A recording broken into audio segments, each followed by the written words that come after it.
हाँ बच्चों, आज मैं आपको व्याकरण शास्त्र में वर्णों के बारे में कुछ पढ़ाना चाहता हूँ।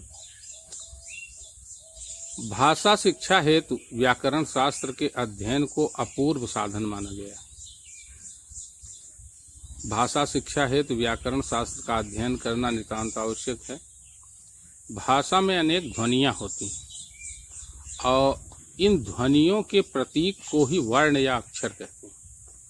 भाषा में जो ध्वनियाँ होती हैं, जिस तरह की होती हैं, उनको अनेक वर्णों में बांट करके उन ध्वनियों को ही वर्ण कहते हैं। और अनेक वर्णों के मिलने से शब्द का निर्माण होता है और अनेक शब्दों के मिलने से भाषा का निर्माण होता है। भाषा को नियंत्रित करने के लिए ही व्याकरण में नियम बनाए गए। संस्कृत साहित्य हमारे विश्व की सर्वाधिक समृद्ध और प्राचीनतम भाषा है। संस्कृत का व्याकरण अत्यंत वैज्ञानिक और पूर्णतया समृद्ध है। संस्कृत व्याकरण को माहेश्वर शास्त्र भी कहा जाता है। माहेश्वर का अर्थ है भगवान शंकर। महर्षि पाणिनि जो तक्षशिला विश्वविद्यालय की उपज थे, उन्होंने भगवान शंकर की उपासना की और भगवान शंकर प्रसन्न होकर के तांडव नृत्य करते हुए अपना डमरू 14 बार बजाया, जिसमें उन्होंने लिखा है कि नृतावसाने नटराज राजो ननाद ढक्का 9 पंचवारम। 9 पंच, 9 और 5, 9 5 14 बार जब उन्होंने धक्का माने डमरू को बजाया तो उससे जो ध्वनियाँ निकली वह है माहेश्वर सूत्र। वह 14 माहेश्वर सूत्र हैं जो लिखे गए हैं। आयुमूढ़, ऋलिक, एवोंग, एऔच, हैवरट, लण, यमगणनम, झभई, घटधस, जबगढ़दस, खप छठथ चटतव, कपय, सक्सर, हल। ये 14 माहेश्वर सूत्र हैं।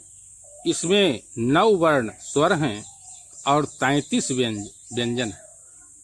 9 स्वर और 33 व्यंजन है। इन्हीं माहेश्वर सूत्रों से ही प्रत्याहार का निर्माण होता है। वर्ण और प्रत्याहार, वर्ण माने अक्षर, प्रत्याहार माने शुरुआत से लेकर के अंत तक के बीच के अक्षर जो होते हैं वो प्रत्याहार कहे जाते हैं। प्रत्याहार बनाना आपकी परीक्षा में 2 नंबर का आता है। जिसको माहेश्वर सूत्र नहीं याद होगा उसे प्रत्याहार बनाना नहीं आएगा। इसलिए माहेश्वर सूत्र को कंठस्थ करने और प्रत्याहार बनाने की विधा हम आगे आपको बताएंगे, लेकिन आज आपको हम वर्ण अक्षर के बारे में बताएंगे। वर्ण माने अक्षर या ध्वनि। वर्ण माने अक्षर या ध्वनि। मुंह से निकली हुई उस छोटी सी छोटी ध्वनि को वर्ण कहते हैं जिसका विभाग न हो सके। मुंह से निकली हुई वो छोटी सी छोटी जिसका अंतर विभाग न किया जा सके वो वर्ण कहलाता है, अक्षर कहलाता है। जैसे आ, ई, उ, क, ट, त, च, प आदि जो भी अक्षर लें जिसका विभाग न किया जा सके वो वर्ण कहलाता है। और संस्कृत में स्वर और व्यंजन 2 होते हैं। संस्कृत में स्वर और व्यंजन 2 होते हैं और स्वर जो है वो 3 प्रकार के होते हैं। नंबर 1 दीर्घ स्वर। दीर्घ स्वर उसे कहते हैं जिसके उच्चारण में 2 मात्रा का समय लगे, वह दीर्घ स्वर कहलाता है। नंबर 2 ह्रस्व स्वर। ह्रस्व स्वर वह है जिसके उच्चारण में 1 मात्रा का समय लगे, उसे ह्रस्व स्वर कहते हैं। और तीसरा है प्लुत स्वर। प्लुत स्वर उसे कहते हैं जिसमें 3 मात्रा का समय लगे। और व्यंजन जो है वो आधे मात्रा का होता है। व्यंजनम 4 द्विमात्रिकम, एक श्लोक हमने नीचे लिख दिया है। 1 मात्रो भवेत ह्रस्यो, द्विमात्रो दीर्घ उच्यते, त्रिमात्रस्तु प्लुत गेयो, व्यंजनम 4 द्विमात्रिकम। 1 मात्रो भवेत ह्रस्यो। ह्रस्व स्वर 1 मात्रा का होता है जिसमें इसके उच्चारण में 1 मात्रा का समय लगता है, उसे ह्रस्व स्वर कहते हैं। और जिस वर्णों के उच्चारण में 2 मात्रा का स्वर लगता है उसे दीर्घ स्वर कहते हैं, और जिन स्वर के उच्चारण में 3 मात्रा का समय लगता है उसे प्लुत स्वर कहते हैं।